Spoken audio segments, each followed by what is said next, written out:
সহজ করে আপনাদেরকে বুঝাই, যেমন ধরুন একটা পরিবারের তিনজন সদস্য, স্বামী, স্ত্রী আর সন্তান। তাদের সকালবেলার ব্রেকফাস্টে স্বামীর 3টা রুটি লাগে, স্ত্রীর 2টা লাগে, আর সন্তানের 1টা রুটি লাগে। এখন আমি যদি সমান সমান করে আদল করতে চাই, সবাইকে যদি 3টা করে রুটি দেই, তাহলে স্বামী বেচারার জন্য ঠিক আছে, কিন্তু স্ত্রীর জন্য 1টা বেশি হয়ে যায়। আর সন্তানের জন্য কয়টা বেশি হয়? আচ্ছা, 2টা করে যদি সবাই দেয় সমান সমান নীতিতে, তাহলে স্ত্রীর জন্য, স্ত্রী বেচারির জন্য ঠিক আছে, কিন্তু স্বামীর কয়টা কম পড়ে? আর সন্তানের বেশি হয়ে যায় কয়টা?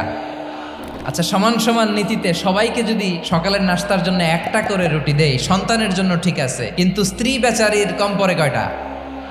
স্বামীর কম পড়ে কয়টা?